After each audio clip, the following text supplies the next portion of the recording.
गला आवाज ना खींचे, बस इतना सही कर दो, नहीं खींचे। बहुत सुंदर।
श्री सीतानाथ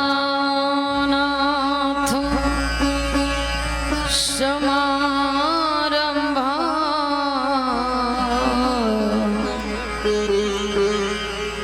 श्री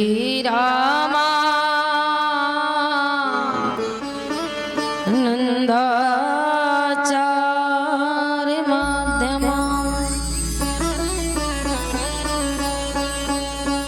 अस्मदाचार्य पर्यन्तम वन्दे वाणी गुरु परंपरा लोकाभिरामम्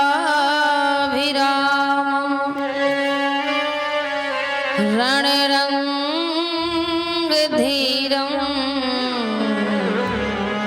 राजीवनेत्रं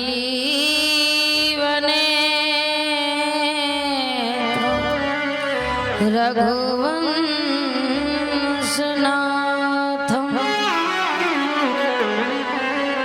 कारुण्यरूपं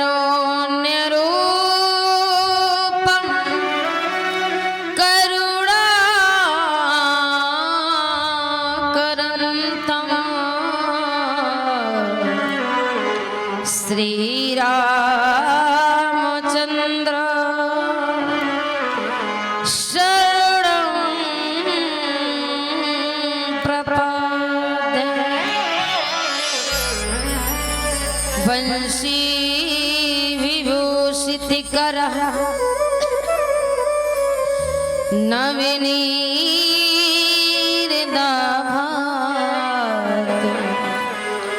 पीताम्बरादरुणविं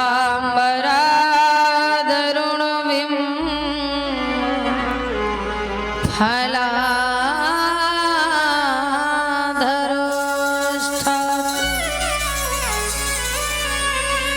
कि राम राम की लूटे हैं और लूट सके सो लूट, अंतकाल पछताएगा जब प्राण जाएंगे छूट। जय जय जय राधा रमन, जय जय नवाल किशोर, जय गोपी चित चोर प्रभु, जय जय माखन चोर। वृंदावन के धाम का जी मरम न जाने कोई, डाल डाल हर पात पर श्री राधे राधे।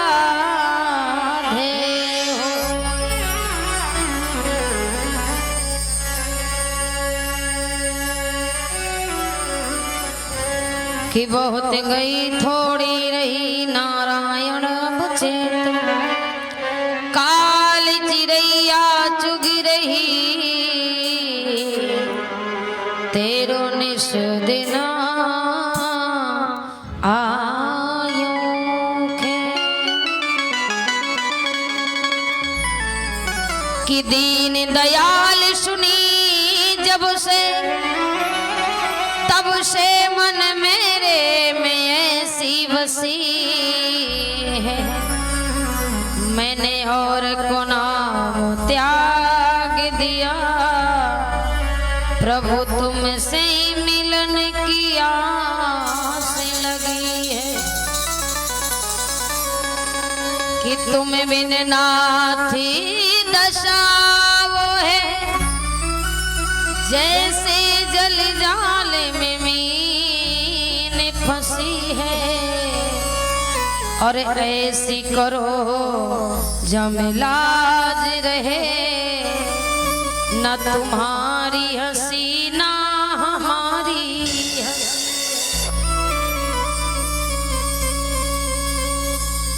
कि परम पूज्य परमात्मा और सगुण रूप श्री राम जो आए इस दौर में,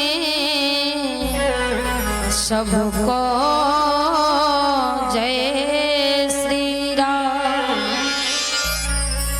बोलिए राजा रामचंद्र भगवान की, बोलिए कन्हैया लाल की जय हो। परम मंगल में परापर अखिलेश्वर अकार करवा गुरुआ में भक्तवांछित कल्पतरु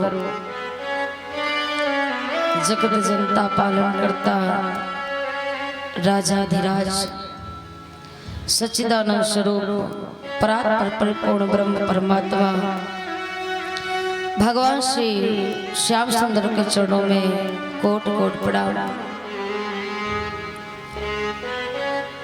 प्राणेश्वरी सर्वेश्वरी अखिलेश्वरी श्री राधा रानी के चरणों में बारंबार प्रणाम। अनंत बलवंत श्री संत हनुमंत जी महाराज जी के चरणों में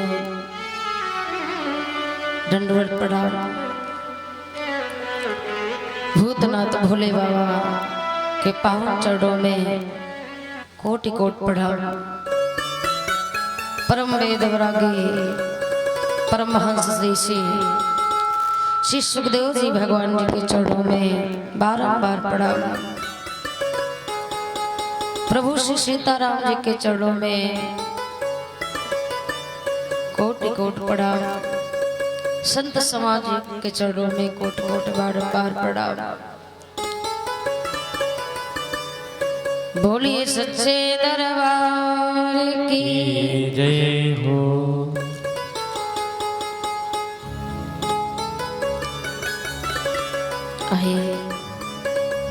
श्री भक्त बड़ी पावन बेला में हम गंगा जमुना सरस्वती जैसी पावन रूपी कथा में सप्तम दिवस के पावन रोज में सप्तम दिवस की पावन कथा में सभी भक्त प्रवेश कर रहे हैं। तो ये सभी भक्त अपने मन और बाड़ी को पवित्र करेंगे। हृदय में राधा रानी के लिए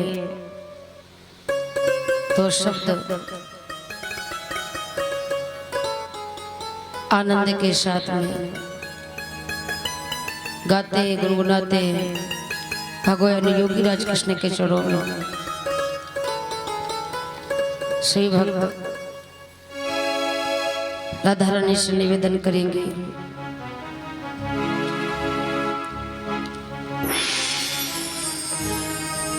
बोली राशि बिहारी लाल की जय हो। बोलिए गोविंद भगवान की जय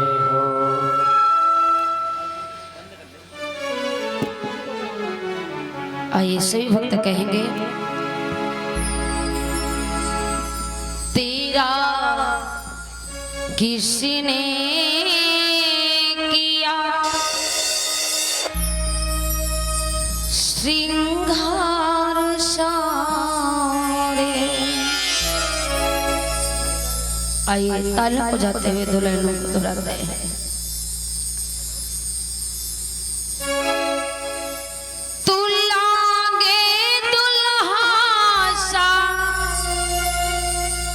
सरकार सामरे तू लागे दुल्हा सा मेरे यार सामरे। भक्त कहता है प्यारे बड़ा सुंदर लग रहे हो आज। अरे तेरा किसने किया श्रृंगार सा। आइए तालों को जाते हुए मस्ती में गाते हुए कहेंगे, वो तेरा किसने किया श्रृंगार सारे। तेरा किसने किया श्रृंगार सारे। वो तेरा किसने किया श्रृंगार सारे। लागे दुल्हा साज मेरे यार सामने। लागे दुल्हा मेरे यार सामने। तेरा किसने किया श्रृंगार सामरे। तेरा किसने किया श्रृंगार सामरे।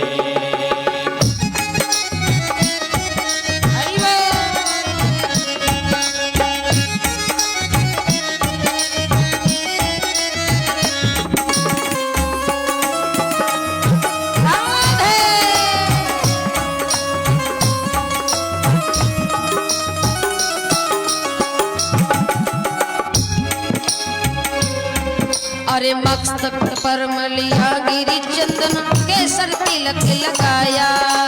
मस्तक पर मलिया गिरी चंदन केसर तिलक लगाया। अरे मोर मुकुट कानों में कुंडल इत्र खूब बरसाया। मोर मुकुट कानों में कुंडल इत्र बहुत बरसाया। और हे प्यारे अरे महकता रहे तेरा दरबार सामने। महकता रहे तेरा दरबार सामने। हाँ महकता रहे तेरा दरबार सामने। महकता रहे तेरा दरबार सामने। वो तेरा किसने किया श्रृंगार सामरे। तेरा किसने किया श्रृंगार सामरे।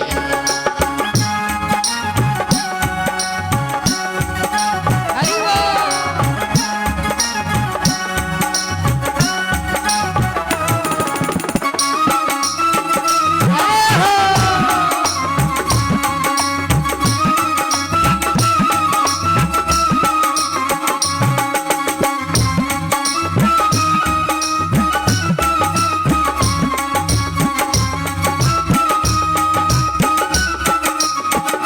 और कहता है भक्त है भगवान अरे बागों से कलियां चुन चुन कर सुंदर हार बनाया। बागों से कलियां चुन चुन कर सुंदर हार बनाया। और लहे सलामत हाथ सदा वो जिसने तुम्हें सजाया। लहे सलामत सदा वो जिसने तुम्हें सजाया। हाँ रहे सलामत हाथ सदा वो जिसने तुम्हें सजाया। रहे सलामत सदा वो जिसने तुम्हें सजाया। और सजाता रहे तुझे हर बार सामने। सजाता रहे तुम्हें हर बार सामने। हाँ सजाता रहे वो हर बार सामने। सजाता रहे तुम्हें हर बार सामने। वो तेरा किसने किया श्रृंगार सामरे। तेरा किसने किया श्रृंगार सामने। लागे दुल्हा साज लागे दुल्हा सजो सरकार सावरे। तेरा किसने किया श्रृंगार सावरे, तेरा किसने किया श्रृंगार सावरे। हरि बोल।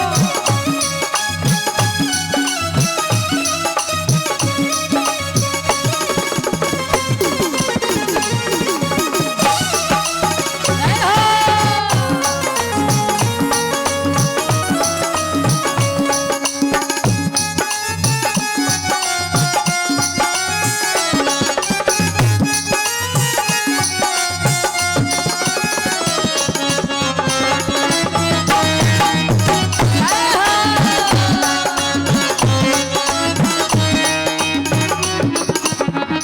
और भक्त कहने लगा भगवान, अरे बोल सामरे बोल तुझे मैं कौन सा भजन सुनाऊं। बोल सामरे बोल तुम्हें मैं कौन सा भजन सुनाऊं। हाँ बोल सामरे बोल तुझे मैं कौन सा भजन सुनाऊं। बोल सामरे मैं कौन सा भजन सुनाऊं। अरे ऐसा कोई राग बता दे तू नाचे मैं गाऊं। ऐसा कोई राग बता दे तू नाचे मैं गाऊं। ऐसा कोई राग बता दे तू नाचे मैं गाऊं। ऐसा कोई राग बता दे तू नाचे मैं गाऊं। नचाता रहूं हर बार शाम रे, मैं नचाता रहूं हर बार सावरे। हो मैं नचाता रहूं हर बार शाम रे, मैं नचाता रहूं हर बार सावरे। वो तेरा किसने किया श्रृंगार सावरे। ओ तेरा किसने किया श्रृंगार सावरे।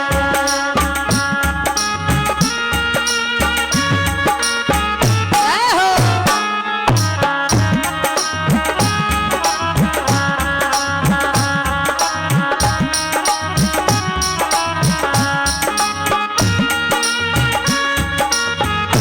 राधे।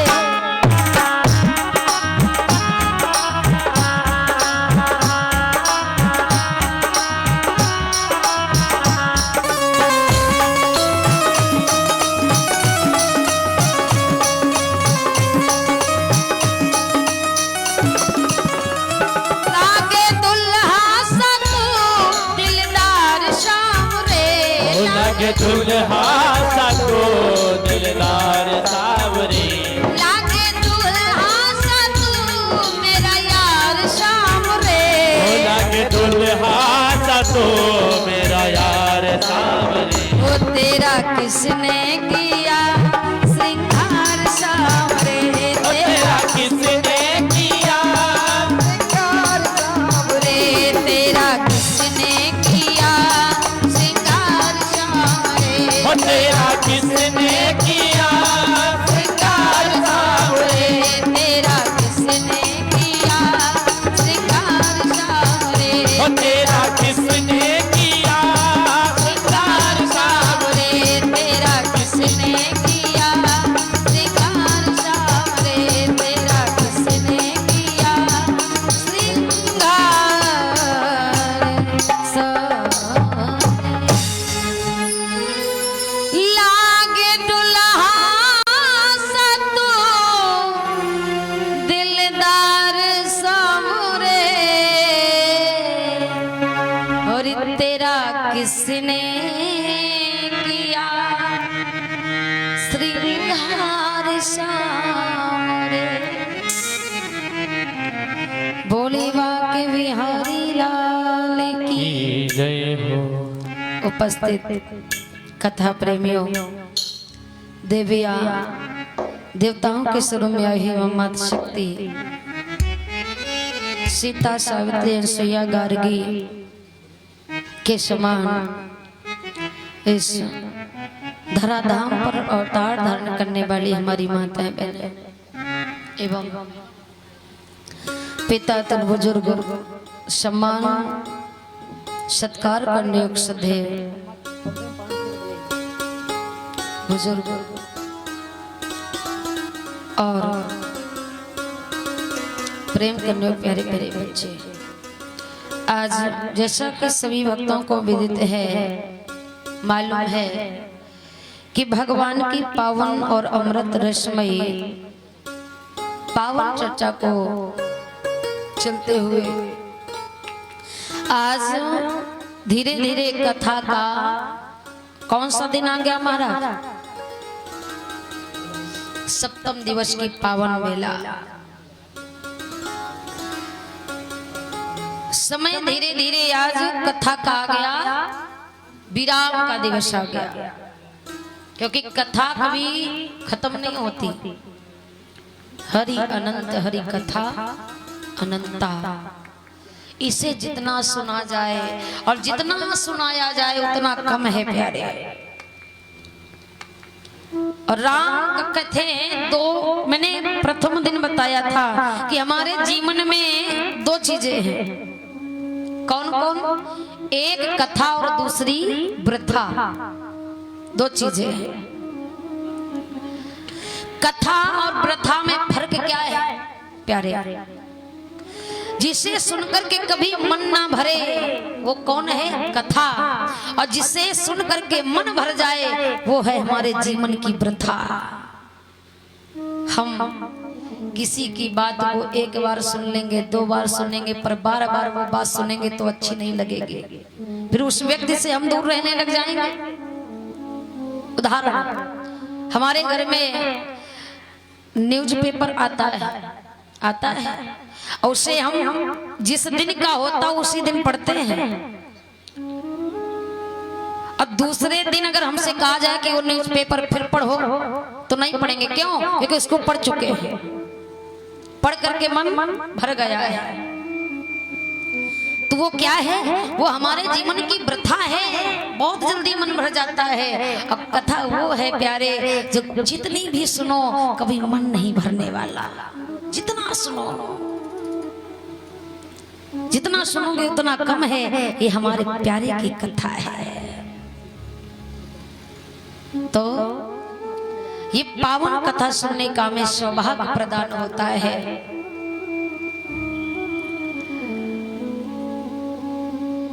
हमारे जीवन में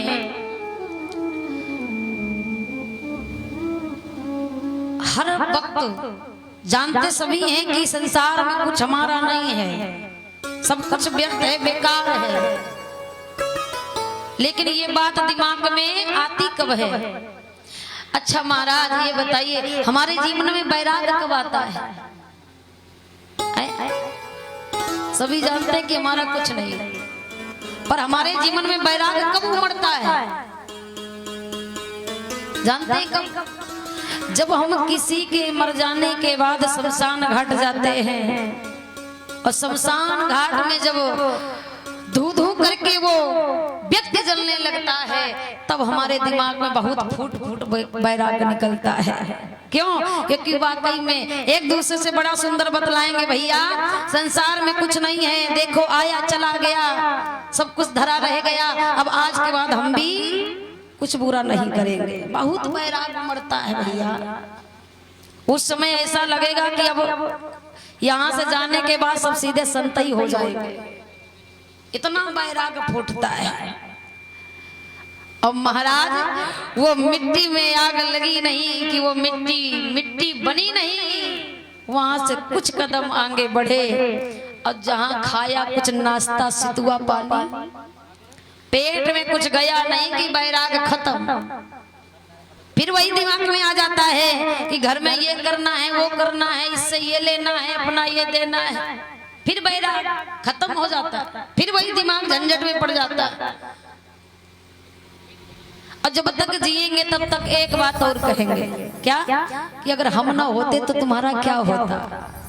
कहते कि नहीं? संसार में ये बड़ी बड़ी विख्यात बात है, सभी कहते हैं। परिवार में हम जब रहते हैं तो एक दूसरे से यही बतलाते हैं, हे प्रभु अगर हम चले जाएंगे तो इस घर का क्या होगा, और अगर हम ना होते तो तुम क्या करते, हम नहीं होंगे तो कैसे करोगे।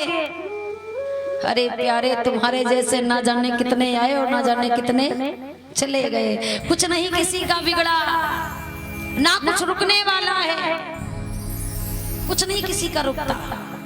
ना आपके रहने पर कुछ रुक रहा है और ना आपके चले जाने पर कुछ रुकने वाला है। ये हमारी सोच है कि हम ना होते तो तुम क्या करते। कहे भैया तुम भगवान हो क्या? तुम भगवान हो? तुम नहीं थे तो कुछ नहीं हो रहा था। तुम नहीं थे फिर भी सब कुछ चल रहा था, और हो फिर भी हो रहा है। नहीं रहोगे फिर भी होगा, होगा। लेकिन हमारी सोच यही कहती है भैया ये परिवार में हम नहीं होंगे तो पता नहीं होंगे क्या होगा, पता नहीं होंगे क्या होगा, कुछ नहीं बिगड़ेगा, कुछ नहीं किसी का बिगड़ने वाला। तो महाराज जब तक हम जिए तब तक संभल करके जीने की जरूरत है।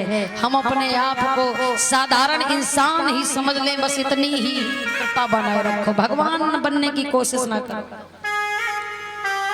बिल्कुल कोशिश ना करो। साधारण इंसान ही बने रहो, इसी में भलाई है। इंसानियत मत भूलो, सबसे बड़ी पूजा है। इंसानियत अपने जीवन में बरकरार रखिए, वही सच्ची पूजा है। क्योंकि इंसान होकर के इंसानियत नहीं हुई तो इंसान होना व्यर्थ है। पराये दर्द को अपना दर्द समझिए प्यारे, दूसरे के आंसू को आंसू समझिए, तभी आपके जीवन का कल्याण है। दूसरे के सुख को देख करके ना जलो,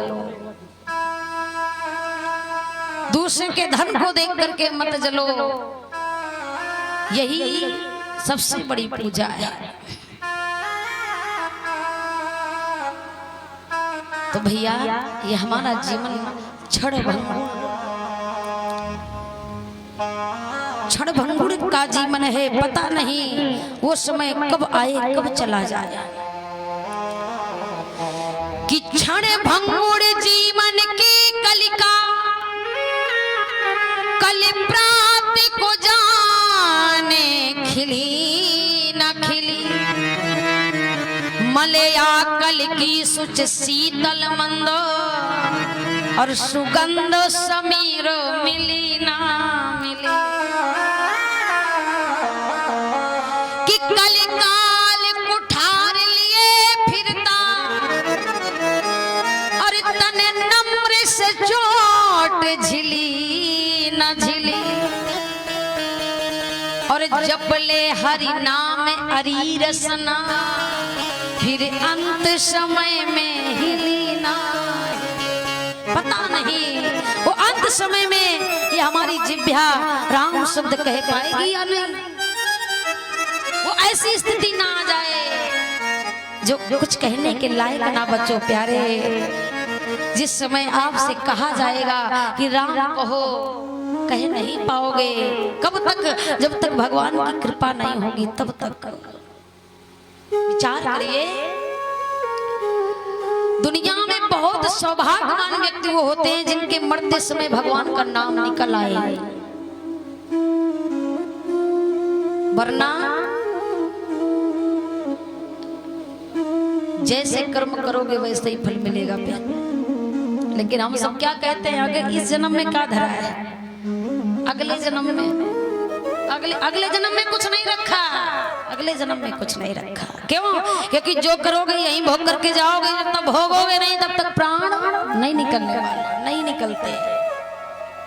भगवान भी बहुत सुंदर तरीका है। एक एक चीज का जब तक भोग नहीं भोग लोगे प्यारे, तब तक ये प्राण साधारण नहीं है, निकल जाए। क्यों? क्योंकि किया है तो भोगेगा कौन? और कहते हैं नरक कहाँ है?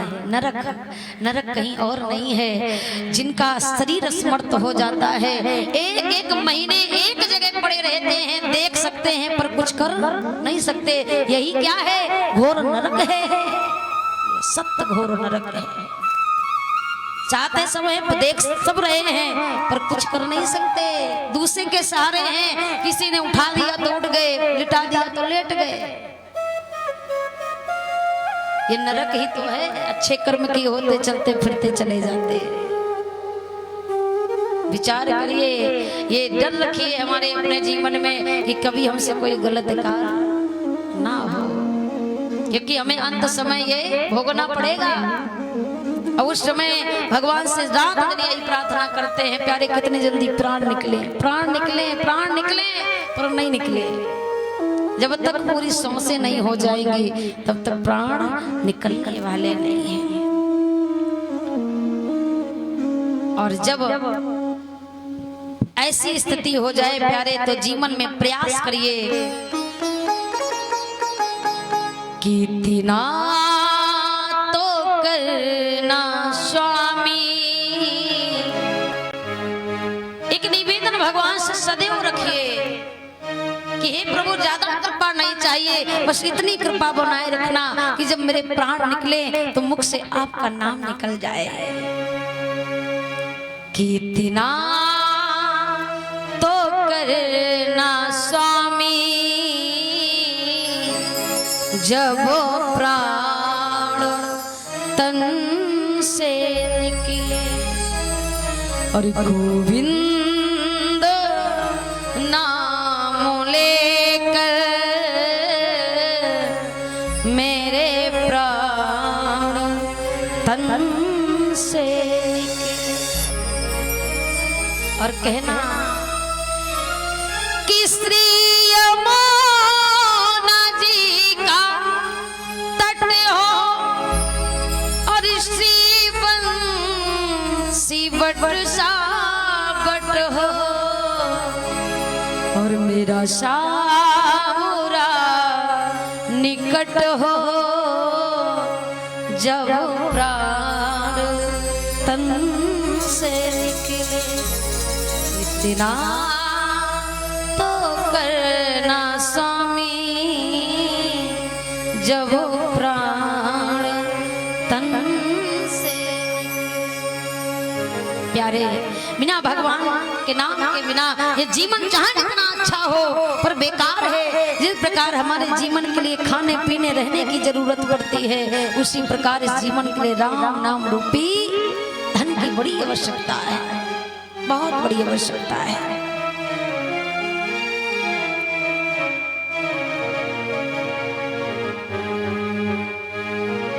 तो प्यारे, निवेदन रखिए भगवान से, यही प्रार्थना सदैव यही गुजारिश करिए प्रभु से, बस इतनी कृपा बनाए रखना। बोली रास बिहारी लाल की, बोली कन्हैया लाल की, बोली गोविंद भगवान की। तालियां बजा करके 2 लाइनें दोहराते हैं आगे की बड़ी पावन कथा।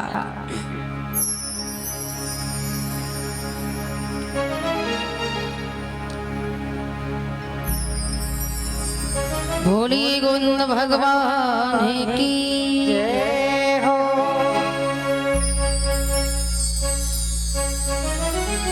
कि लागी है तुमसे नजरिया। आइए ताने को जाकर के 2 लाइनें दोहराएंगे इसके अंदर पावन कथा। कि लागी है, लागी है, लागी है, लागी है, लागी है तुमसे नजरिया। आजा आजा सवरिया, लागी है तुमसे नजरिया। आजा आजा सवरिया,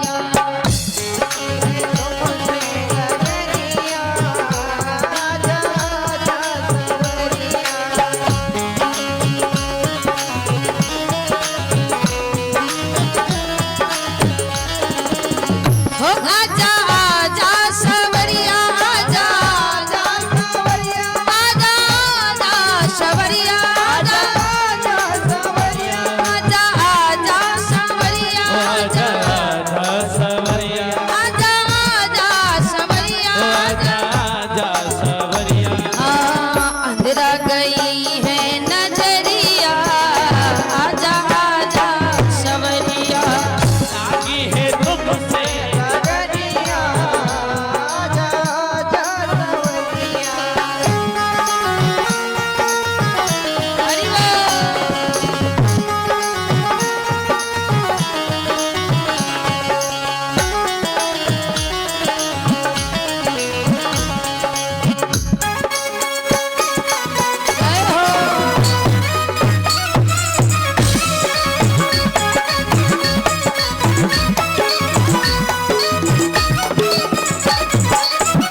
हरी तेरे वियोग में कुछ दिन बीते,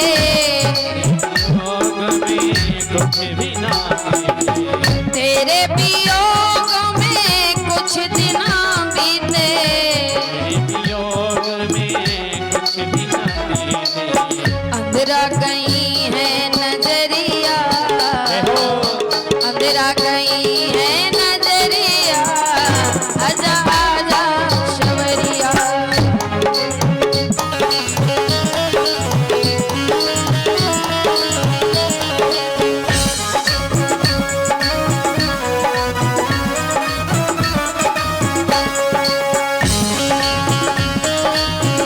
हरि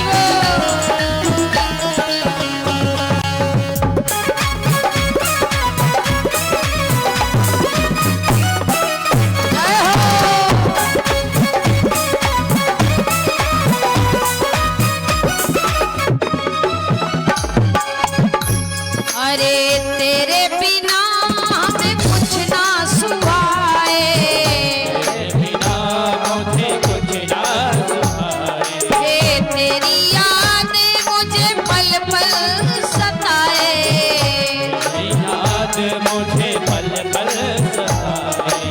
और एक नैया और तूने ली ही ना हमारी खबरिया, तुमने ली ना हमारी खबरिया, आजा आजा खबरिया।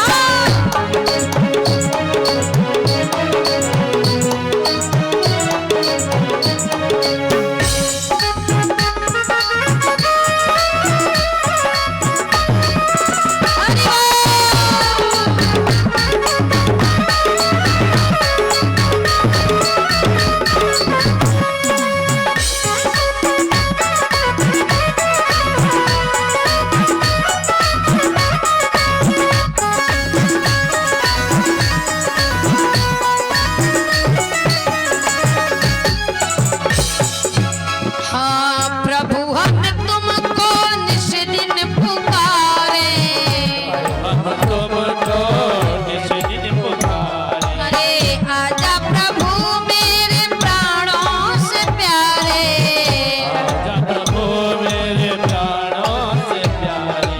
और एक नैया प्रार्थना है आपसे, और मेरी लागी है तुमसे नगरिया, आजा आजा शवरिया, है तुमसे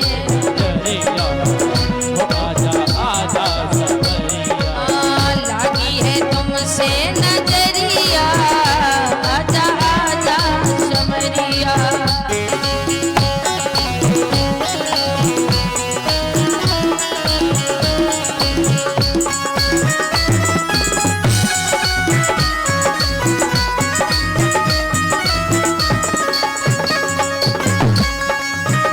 हरि बोल।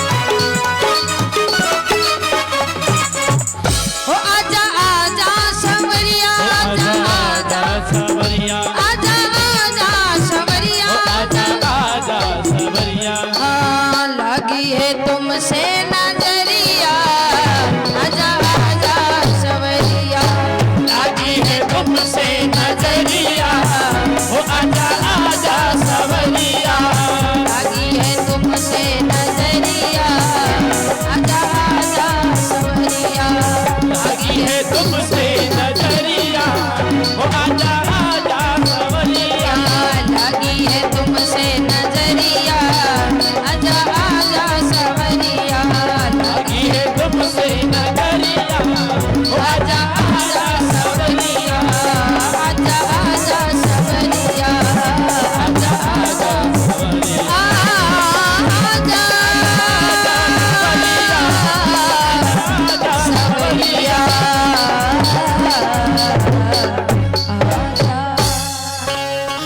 भोले वाके बिहारी लाल की, भोले शंकर भगवान की।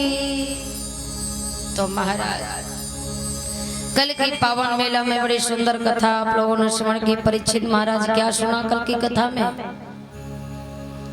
थोड़ा इधर बैठो।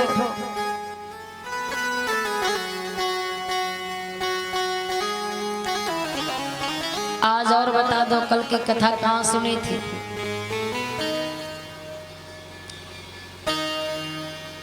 कल की पावन मेला में आप लोगों ने बड़ी पावन कथा को श्रवण किया। भगवान श्री कृष्ण जी ने अपने मामा कंस को का उद्धार कर दिया, वध कर दिया। अब भगवान जी से मारे तो वो मरने वाला नहीं है, वो तो तरने वाला है प्यारे। क्योंकि भोजाज कंस से जब भगवान ने मरने की बात की, भगवान को देख करके तब हंसा। क्यों?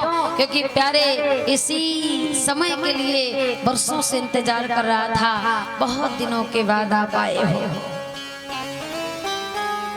आज भगवान जी ने जब मामा कंस को मारा, सारी दुनिया प्रसन्न हो गई। सारे प्रजा, सारे देवी देवता अंबर से फूल बरसा रहे हैं। प्रभु आपने इस कंस को मार करके सारी पृथ्वी को प्रसन्न किया।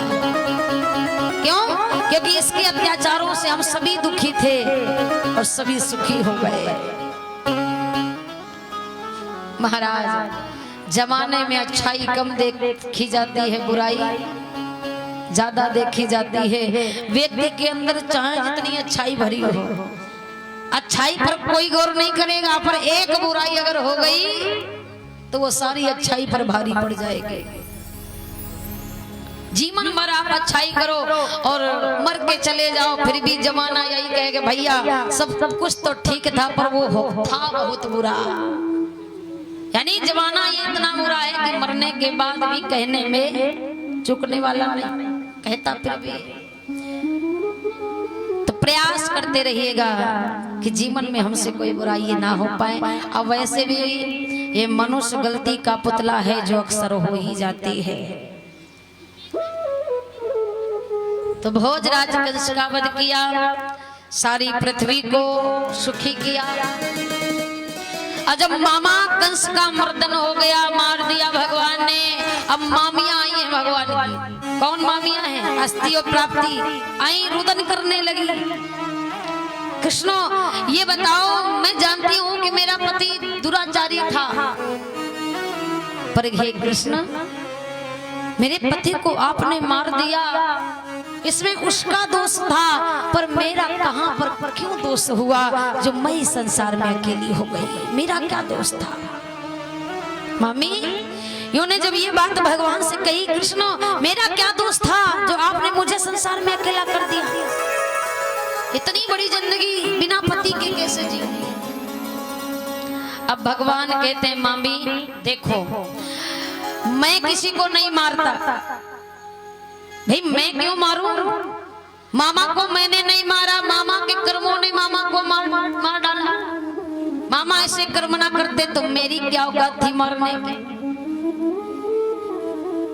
मैं किसी को नहीं मारता, मुझे दोष मत दो। मामिया कहती हैं कृष्ण ये ठीक नहीं किया।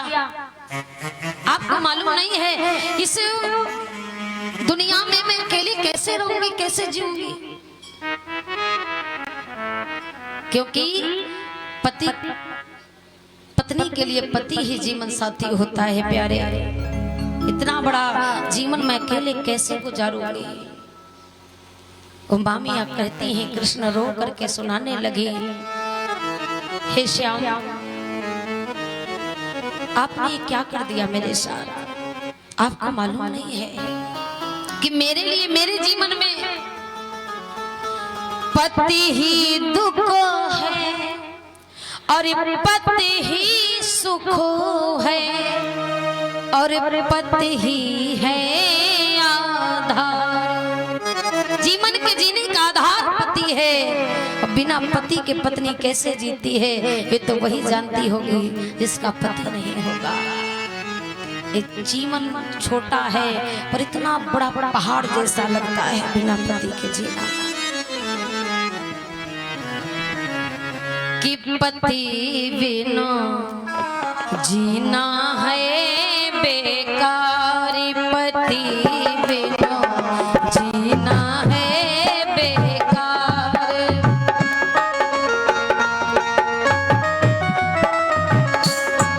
पति बिना जीना है बेकार, पति बिना। हाँ, पति ही तप है, पति ही जप है, पति ही है आधार। ओ पति ही तप है, पति ही जप है, पति ही है आधार। पति बिना सुना है संसार, पति बिना जीना है बेकार।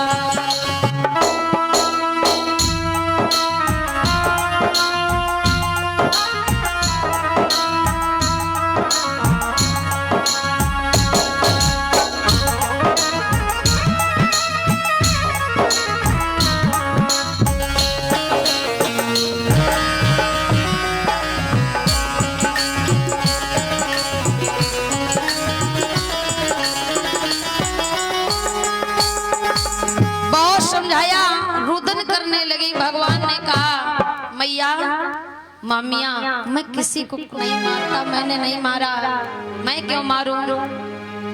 क्योंकि मैया आज मामियों को समझा रहे हैं कि हे मामी, संसार में जो जैसा करता है उसे वैसा मिलता है। अब मैं किसी को मार करके क्यों अपने नाम को बदनाम करूं? क्योंकि मामिया आपको समझना चाहिए कि उसे मार कर क्यों और बिगाड़ूं धर्म, और उसे मार देंगे उसी के कर्म। हम क्यों किसी को मारें, उसको अपने उसी के कर्म मार देते हैं जो जैसा करता है। मामा अगर ऐसा ना होता मारा नहीं जाता। मामियों को गुस्सा आया, कहने की बातें इतनी बड़ी बड़ी करता है और इतना छोटा होकर के मेरे पति को मार दिया। क्रोध में आकर के दोनों दौड़ी दौड़ी गई अपने पिता जरासंध के पास। जरासंध से शिकायत की, पिताजी मेरे पति को बलराम कृष्ण ने मारा। जरासंध को बड़ा क्रोध आया। जरासंध को जब क्रोध आया, भाई कौन पिता होगा जिसको क्रोध नहीं आएगा? बेटियों की ये दशा देखी नहीं गई जरासंध से। बहुत क्रोध आया। जरासंध ने भगवान पर चढ़ाई की, युद्ध करने का मन बनाया और बहुत सारी सेना लेकर के युद्ध करने गया। भगवान ने हरा दिया। दोबारा गया, भगवान ने हरा दिया।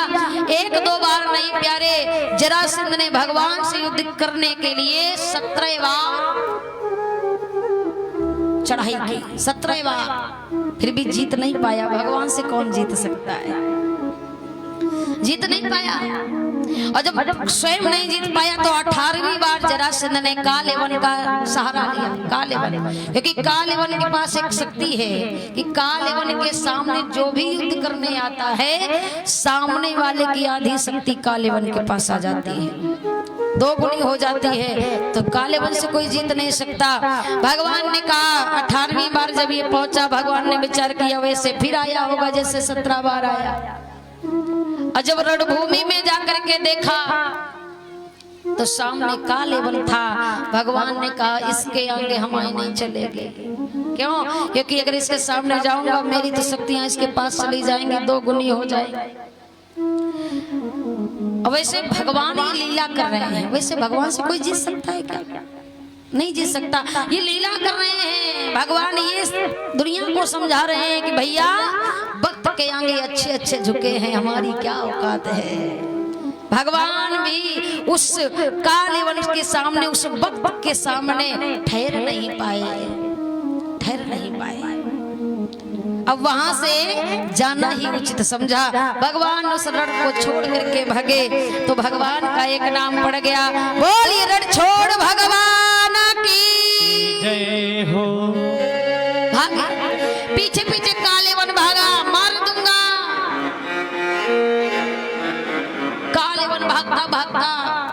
भगवान आगे भाग रहे हैं और भगवान जाकर के धौलागी पर्वत पे छिपे, जिस पर्वत पर मुचकुंद सो रहा था।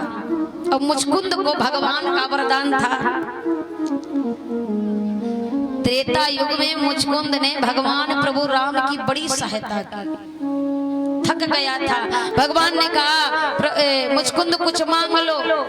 मुचकुंद कहने लगा प्यारे हमें कुछ नहीं चाहिए, बस हम सेवा में इतना थक गए हैं, मतलब हम बहुत थके हैं, मेरी नींद नहीं पूरी हुई, फिर हमें इतना वरदान दो कि हम जी भर करके सोएं और हमें कोई जगाए ना।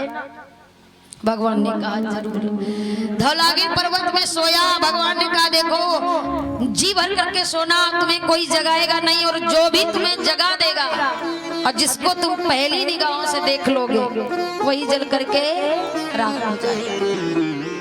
कालेवन जब वही पहुंचा, भगवान धौलागी पर्वत में पहुंचे जहां पर कालेवन को देखा सो रहा था। भगवान ने क्या किया, अपना पीताम्बर कालेवन पर उठाया, आगे जाकर के छिपे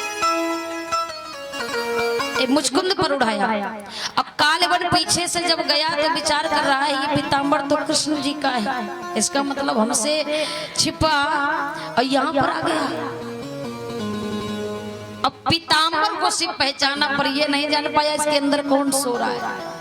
पीताम्बर जैसे ही झटका करके आज हटाना चाहा, मुचकुंद सो रहा था, कच्ची नींद खुल गई और जैसे ही आंखें खोली देखा कालेवन खड़ा है। एक ही निगाहों से कालेवन जल करके राख हो गया। भगवान ने कहा मुचकुंद अगर आज आप ना होते तो ये मेरा पीछा नहीं छोड़ता, आपने बड़ा सहायता की। वहां से भगवान चले बलराम जी के पास आते हैं। बलराम जी ने समझाया भैया देखो अब हमारी और आपकी को यही चाहिए कि जहां पर हमारी ज्यादा दुश्मनी हो जाए उस जगह पर हमारा ठहरना उचित नहीं है। वो जरासंध 17 बार लड़ाई कर चुका है, पता नहीं मारने के लिए कौन सा उपाय करे। भगवान आए, मामा को तो मार दिया, इसके बाद में अपने नाना जी के पास में पहुंचे, महाराज उग्रसेन के पास में जेलों से रिहा करवाया, दोबारा से फिर राज तिलक कर दिया, राजगद्दी में बिठा दिया, राजा बना दिया। फिर जाकर के भगवान पहुंचे हैं मैया देवकी बाबा वसुदेव जी के पास। माँ देवकी ने जब अपने लाल को देखा तो माँ देवकी की आंखों में आंसू आ गए। भगवान कृष्ण ने कहा मैया क्षमा करना, मैं आपके पास रह नहीं पाया, मैं आया तो आपके पास था पर मेरे किस्मत में वो सौभाग्य नहीं है माँ कि आपका प्रेम मैं पा सकूं। मैं रह अब भी नहीं पाऊंगा भैया, अब इस जेलों में आपकी जगह नहीं है, अब यहाँ से चलिए। भगवान कृष्ण ने मैया देवकी और बाबा वसुदेव को उन जेलों की दीवारों से छुड़ा करके सुंदर सा भवन तैयार करवाया और वहां पर रखा।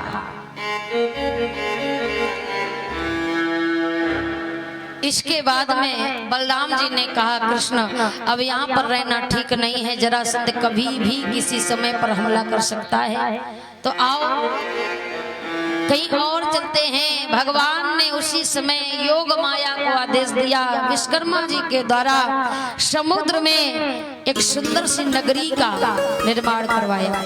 कौन सी? द्वारिकापुरी। द्वारिकापुरी में भगवान कृष्ण जाते हैं, वहीं पर रहने लगे। अब द्वारिका में जब भगवान रहने लगे तो द्वारिका में भगवान के मित्र हुए। कौन हुए? द्वारिका में के मित्र बने भगवान के, बड़े सुंदर, सभी जानते हैं। द्वारिका में भगवान की मित्रता हो गई किससे? उद्धव जी महाराज जी से, जो निर्गुण ब्रह्म के बड़े सुंदर उपासक थे, बड़ा ज्ञान था। भगवान को नहीं मानते थे, पर भगवान से ही मित्रता हुई। अब भगवान प्रेम बहुत करते उद्धव जी से। उद्धव अपनी सारी जीवन की बातें भगवान से बताते, भगवान अपने पूरे जीवन की बातें उद्धव जी से। पर महाराज भगवान को सब कुछ अच्छा लगता, पर उद्धव जी का ये घमंड जो था भगवान को अच्छा नहीं लगता। क्यों? क्योंकि उद्धव जी के अपने निर्गुण ब्रह्म का बहुत घमंड। भगवान कहते मेरा सखा हो और फिर घमंडी हो, ये ठीक नहीं। भगवान अपने प्रेम की बातें बताते हैं, उद्धव अपने निर्गुण ब्रह्म की बातें बताते हैं। भगवान कहने लगे कैसे इनके दिमाग से ये घमंड निकलेगा, क्या करूं। एक दिन क्या होता है कि भगवान कृष्ण अकेले एकांत में बैठे थे। एकांत में बैठ करके भगवान को वृंदावन गोकुल वासियों की याद आई। और जब वृंदावन आया, आंखों के सामने वो गोपी ग्वाल आंखों के सामने आए, वो मैया यशोदा की याद आई। उस राधा की जब याद आई तो भगवान की आंखों से आंसू टपकने लगे, आंसू करने लगे।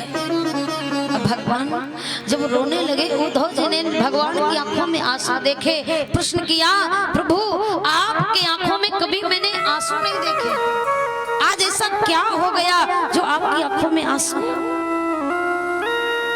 भगवान ने कहा उद्धव अरे मेरी आंखों में तो आज आंसू आए हैं, पर उस ब्रज में जाकर के देखो, उस वृंदावन उस गोकुल में जाकर के देखो, मैं जिस दिन से आया हूं उस दिन से सब रो रहे हैं, मैं तो आज रोया हूं। उद्धव जी ने कहा क्यों? भगवान ने कहा क्यों का मतलब ये है क्योंकि मैं उन्हें छोड़ करके आ गया। परसों का वादा किया, वर्षें हो गई, वापस नहीं गया। उद्धव जी कहते हैं तो इतना प्रेम करते हैं वो। भगवान ने कहा अरे उद्धव आप क्या जानो कि प्रेम क्या होता है, आपको नहीं मालूम है उद्धव। क्यों? क्योंकि आप प्रेम की भाषा नहीं समझते हैं। अरे वो गोपियां, वो मैया यशोदा मेरा हर दिन हर रोज इंतजार करती हैं, मैं वापस नहीं गया। उद्धव वो वृंदावन का पत्ता पत्ता कंकड़ मेरी याद में रो रहा है। और जब उद्धव से ऐसा बताया, उद्धव को ये सारी बातें खेल लग रही, झूठ लग रही, कोई प्रभाव नहीं पड़ा। उद्धव कहने लगे इतना प्यार तुम्हें कोई करेगा, हो ही नहीं सकता। अगर इतना प्यार कोई किसी को करता तो तुम छोड़ करके आते भगवान। भगवान ने कहा सच कहते हो, वो हम प्रेम करते शायद हम ही उन्हें नहीं कर पाए। उद्धव क्या बताऊं? उद्धव ने कहा प्रभु कुछ न बताओ, हम सब जानते हैं ये तुम्हारी बातें हैं, कोई इतना किसी को प्रेम नहीं करता, कोई इतने दिन रोएगा। भगवान ने कहा उद्धव कैसे तुम्हें समझाऊं। उद्धव जी ने कहा अगर हमें थोड़ा मौका मिल जाए, थोड़ा, तो हम उन गोपियों को, वो मैया यशोदा ग्वाल वालों को, ब्रजवासियों को ऐसा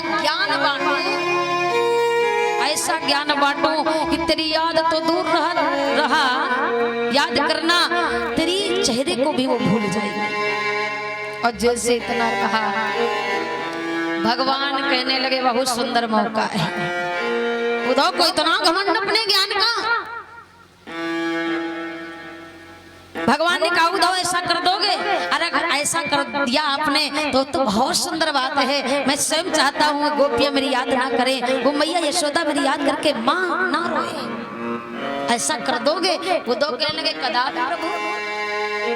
अरे आप एक बार मौका तो दीजिए, देखना मैं मेरे ज्ञान में कितनी बड़ी शक्ति है। एक ही बार में इतना अच्छा ज्ञान दूंगा, कोई तुम्हें याद नहीं करेगा। उद्धव जी कहने लगे बहुत सुंदर, ऐसा करो उद्धव इतना कार्य कर दो। उद्धव जी कहने के करूंगा। भगवान ने कहा क्या? उद्धव ने कहा क्या करना होगा?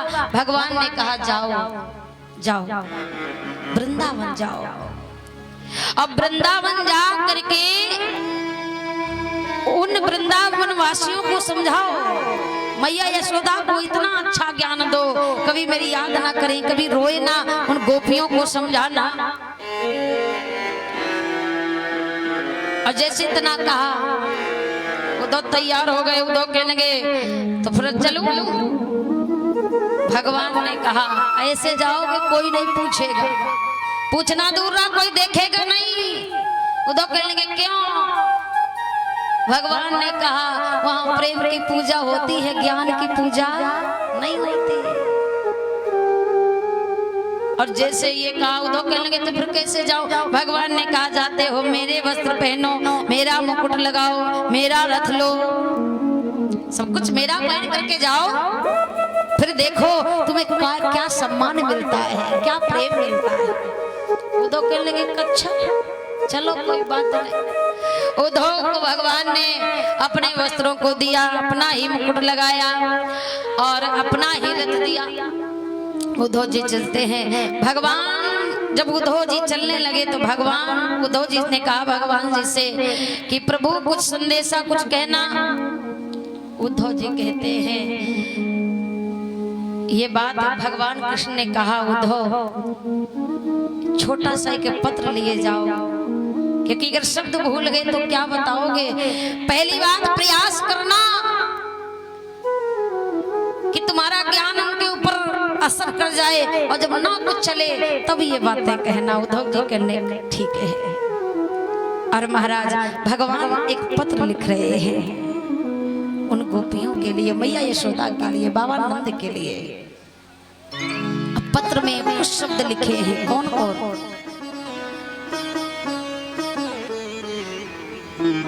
पत्र में लिखा कि ऐसा करो उद्धव, उन गोपियों से कहना कि गाँव में ना कभी और बिरहे के पद और कहना ललिता भी छोरियों से, है ना। और जीवन भर को है और बंधा कृष्ण उन सब की प्रेम डोरियों से। मेरी गोपियों से कहना, इतनी बात कहना कि मेरे बिरह में गीत गा करके मत रो। उन्होंने कहा अच्छा और राधा के लिए कुछ कहना चाहते हो? श्याम ने जैसे ही राधा के लिए कुछ लिखना चाहा, हाथ रुक गए, शब्द खत्म हो गए, आंखों में आंसू भर आए। क्यों? क्योंकि राधा के लिए सोच रहे मैं लिखूं तो लिखूं क्या, कोई शब्द नहीं।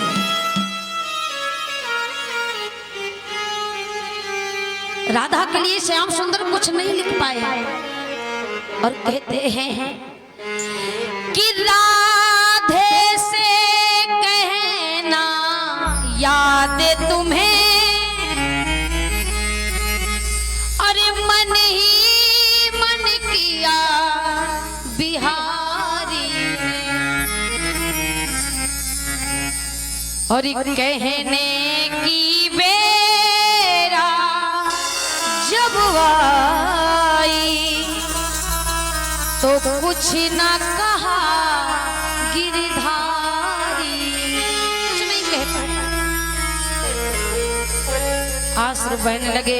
उद्धव कहने लगे भैया बस करो, ये तुम्हारी दशा हमसे नहीं देखी जाती, हम जाते जाएं। भगवान के लगे हाथ आज पत्र थमाया।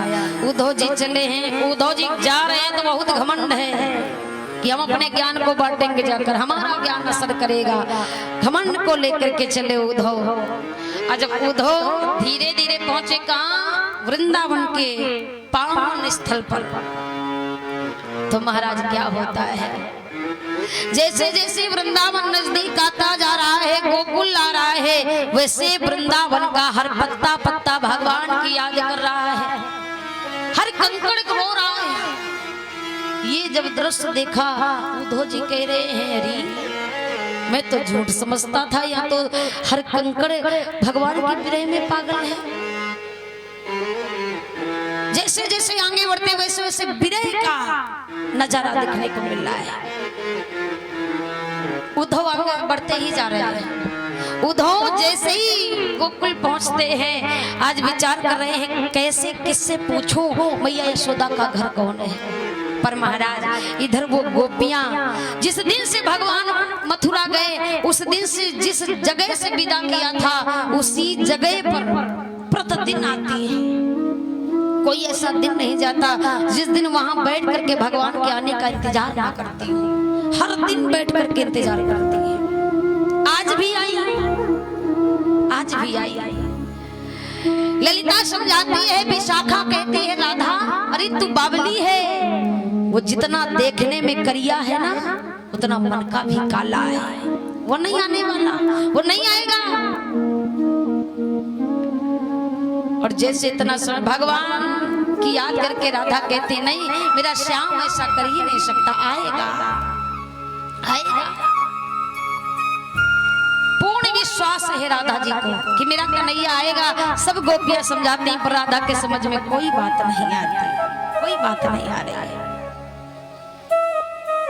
लड़कियां समझाती हैं राधा ये तुम्हारा श्रृंगार कैसा उजड़ गया है, ठीक कर लो। राधा कहती नहीं ये उसी दिन ठीक होगा जब मेरा श्याम सुंदर आएगा। जिस दिन मेरा कन्हैया आएगा उस दिन ये सब कुछ ठीक करूंगी। राधा रानी कहती हैं मुझे पूर्ण विश्वास है। और कहती हैं ललिता दोबारा मत कहना कि मेरा भगवान आएगा नहीं। क्यों? क्योंकि श्यामरिया आएगा मेरे गांव में, सावरिया आएगा मेरे गांव में।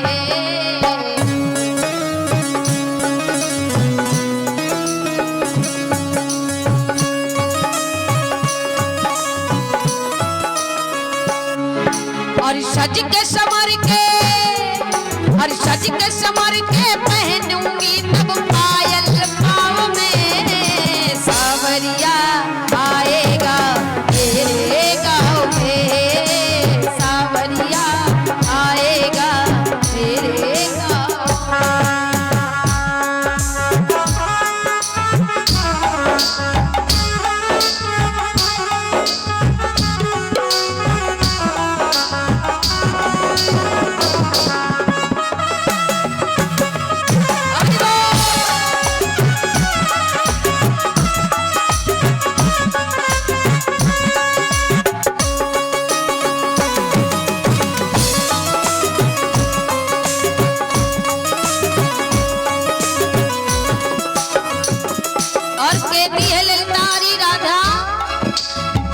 कहे के गया था आएंगे परसों, याद में उसी की बीते बरसों।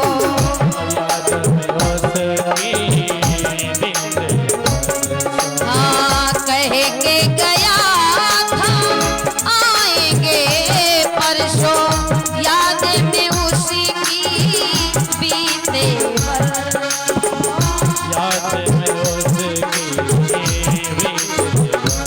राधा ने कहा कोई बात नहीं, अगर वो जिद्दी है तो मैं भी उससे कम जिद्दी नहीं हूँ। अरे जिद में अड़ी हूँ मैं, हाँ जिद में अड़ी हूँ मैं, कब से खड़ी हूँ मैं उसकी राहों में, सावरिया आएगा मेरे गाँव में, सावरिया आएगा मेरे गाँव।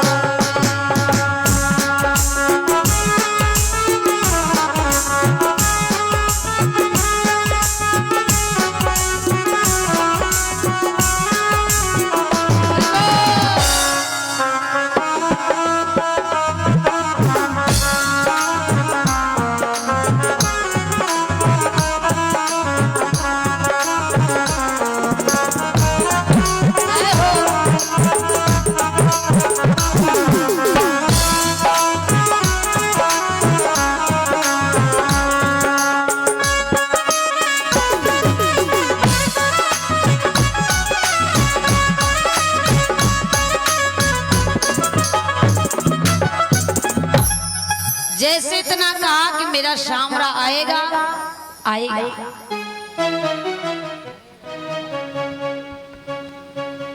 और इतना जब सुनती हैं वो ललिता विशाखा तो सोचती हैं राधा तुझे कितना विश्वास है उस छलिया पर, उस धोखेबाज पर इतना विश्वास करना बहुत गलत बात है। विश्वास ही तो था जो छोड़ के चला गया।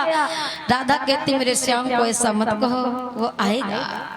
और तब तक क्या होता है, उद्धव जी का रथ जैसे गोकुल में के पास नजदीक पहुंचा, लड़कियों की आंखों ने देखा। अब एक कहती हमें तो लगता है कि वो कन्हैया आ रहा है, क्योंकि रथ वही है। जैसे जैसे नजदीक आ रहा है हमें लगता मेरा श्याम आ रहा है।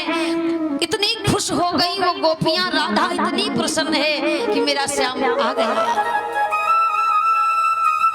और जैसे जैसे नजदीक रथ आता जा रहा है और ज्यादा खुशी हो रही है प्यारे। लेकिन जितना ही नजदीक रथ लाने वाला श्याम नहीं। अरे ये वस्त्र मेरे कन्हैया के हैं पर पहनने वाला मेरा कृष्ण नहीं है। ललिता कहती राधा मैंने कहा था ना, अरे वो छलिया है, बेदर्द है, नहीं आएगा। उस बार उस अक्रूर को कंस ने भेजा, लेके गया।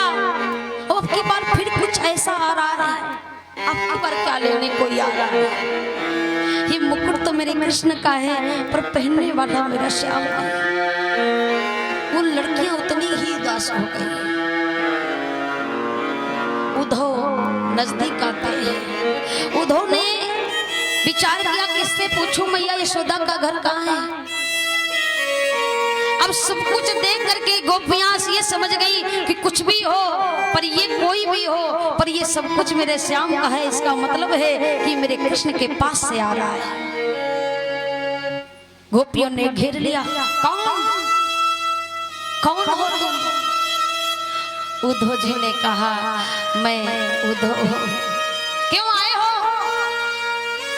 उद्धव जी ने कहा ये बात आपको नहीं बताऊंगा,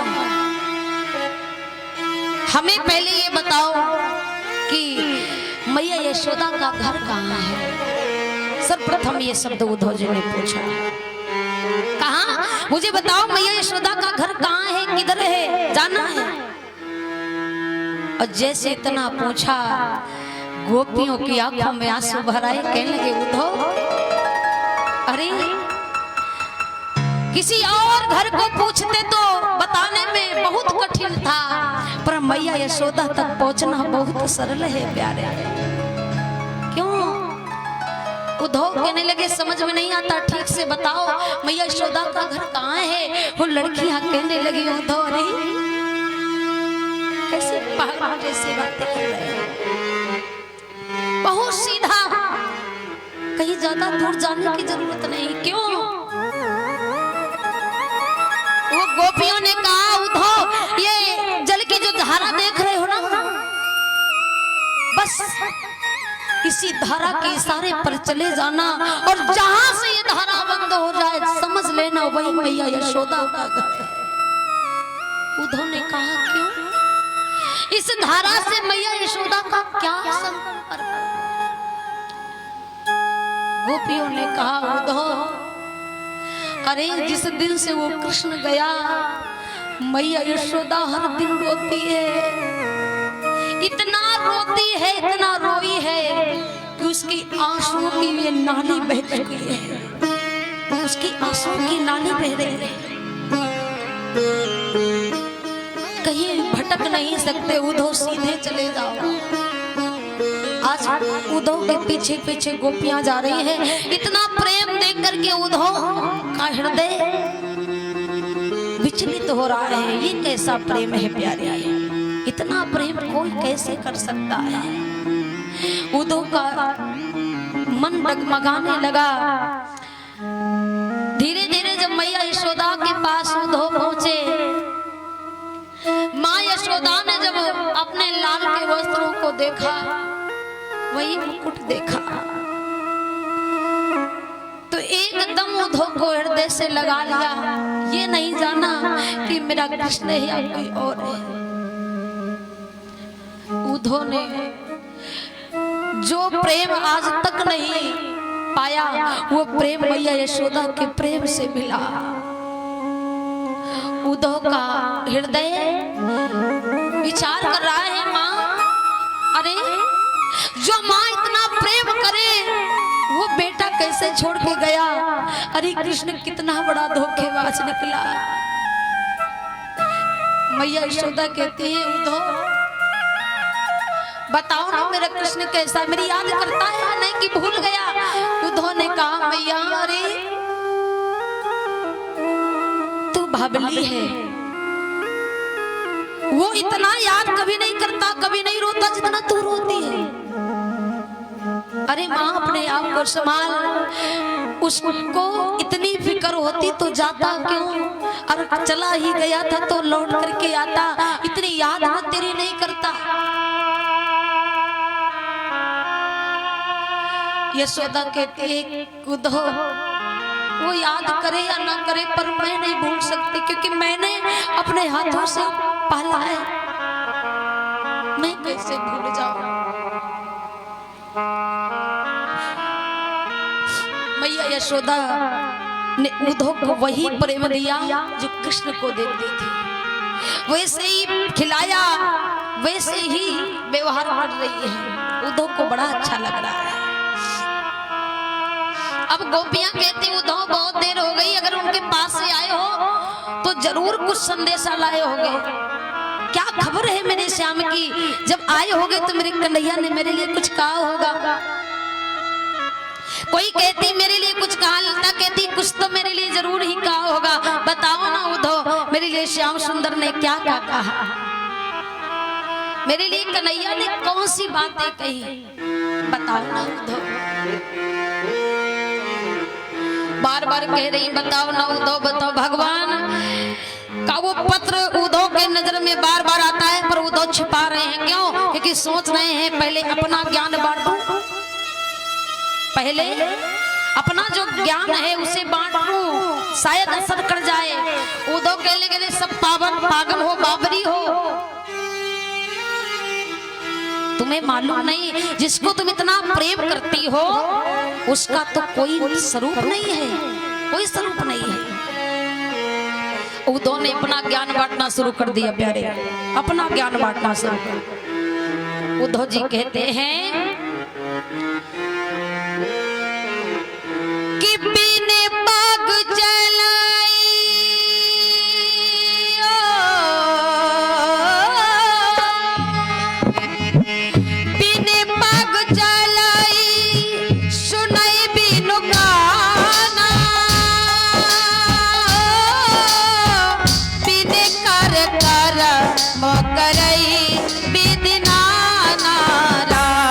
सिया राम जय जय राम।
और शकल रस भोगी और बिन बाणी बकता बड़ जोगी। और बिन पग चलई और सुनई बिनु काना और बिन कर करमा करही विधि नाना। अरे जिनको तुम प्रेम करती हो उनका कोई स्वरूप नहीं है प्यारे। क्यों? अरे क्योंकि वो बिना मुख से इतना सुंदर बोलता है, बड़ा सुंदर बकता है, बिना मुख के सुंदर बोल लेता है, बिना पैरों के चल लेता है, बिना हाथों के सारे कार्य करता है, सारे कार्य करता है, बिना कानों के सुन भी लेता है। इतना जब कहा तो ये बात सुनकर के गोपियां बहुत जोर से हंसी, बहुत जोर से हंसी। यानी मानो उद्धव जी की इस बात का गोपियां उपहास करने लगी, हंसने लगी। और जब हंसने लगी उद्धव को बड़ा गुस्सा आया। क्यों? क्योंकि मैंने ऐसा क्या कह दिया जो हंसने लग गई? गोपियों ने कहा उद्धव कुछ बात ही आप ऐसी कर रहे हो, कुछ ऐसी बात ही कर रहे हो। क्यों?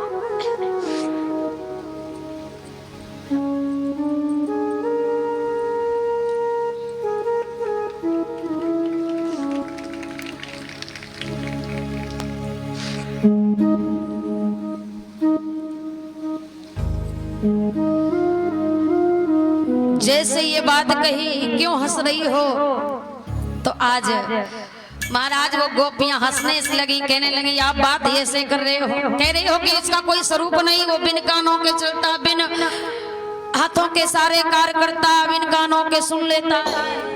अरे प्रभु ये बातें उसको बताओ, ये बातें उसको बताओ जिसने देखा ना हो। अरे मैंने उस कृष्ण उस कन्हैया के साथ देखा ही नहीं, उसे उसके साथ रहा है और रहा ही नहीं है। उसके साथ मैंने नृत्य किया है, उसके साथ मैंने रास किया है, उसके साथ ही मैंने जाने कितनी लीलाएं की, उसके साथ मैं खेली हूँ। अब आज आप बता रहे हैं उसका कोई स्वरूप नहीं, ऐसा कैसे हो सकता है?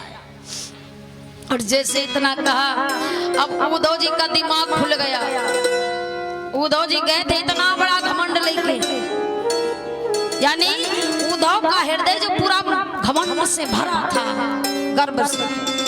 लेकिन जब गोपियों का ये प्रेम देखा उद्धव ने, तो उद्धव का धीरे धीरे घमंड दूर भागने लगा। क्यों? क्योंकि कोई असर नहीं हुआ वो लड़कियों के ऊपर। गोपियां कहती हैं उद्धव हम गंवार हैं, ये तो कहीं तक ठीक है, पर ये मत समझ लेना कि हम भगवान से प्रेम नहीं करते हो, मैं उनके स्वरूप का ज्ञान नहीं है, सब कुछ याद है। अरे वो दूर चला गया तो इसका मतलब ये नहीं कि तुम जो कहो वही समझे, ये नहीं है। अब उद्धव पर महाराज ऐसा प्रभाव हुआ। उद्धव गए थे गोपियों को ज्ञान देने, पर उन गोपियों ने उद्धव का ऐसा ज्ञान दिया महाराज, ऐसा ज्ञान दिया उद्धव को कि उद्धव अपने ज्ञान को भूल गए, बिल्कुल भूल गए। उद्धव अपने ज्ञान को भूल गए और गोपियों के ज्ञान का जो असर था उद्धव के बुद्धि में चढ़ने लगा, दिमाग में बसने लगा, हृदय में जाने लगा। अब उद्धव चाह करके भी गोपियों का ज्ञान हटा नहीं पा रहे। बहुत सोच रहे हैं कि इन गोपियों की बातों का असर मेरे ऊपर ना पड़े, लेकिन महाराज पड़े कैसे ना। उद्धव कहने लगे कि हे गोपी मेरी बात समझो, मैं सत्य कहता हूँ। गोपियां कहने लगी उद्धव देखो अगर यहाँ रहना है, उद्धव से गोपियों ने बड़ी सुंदर बात कही, क्या कि अगर वृंदावन में रहना है तो राधे राधे कहना है, अगर यहाँ पर रहना है तो मेरे राधे राधे और मेरे कृष्ण का नाम लेना पड़ेगा उद्धव। और ये ज्ञान जो तुम लाए हो ये चुपचाप बांध लो और अपना वापस ले जाना, हमें नहीं तुम्हारे ज्ञान की जरूरत है। फिर गोपियों ने कहा उद्धव रे आप क्या समझोगे कि प्रेम क्या होता है, आप नहीं जान पाओगे। अब उद्धव कह रहे हैं अच्छा एक बात बताओ, इतना प्रेम भगवान के प्रति कैसे होता है? उद्धव को भी प्रेम से लगाव हो गया महाराज। अब भगवान का प्रेम गोपियों से पूछ रहे हैं उद्धव, इतना प्रेम उस कन्हैया के लिए जब चला गया कैसे हुआ? अरे इतना आनंद तो उसके साथ रहने में कभी नहीं मिला जितना आनंद, जितना प्रेम उसकी यादों में है प्यारे। इतना प्रेम कैसे मिलता है, कैसे होता है? गोपियों ने बड़ा सुंदर उपदेश दिया उद्धव को और उद्धव से कहा कि प्रेम वालों ने कब वक्त पूछा और उनकी पूजा का सुन ले उद्धव। क्यों? क्योंकि यहाँ दम दम पर होती है पूजा, ये तो प्रेम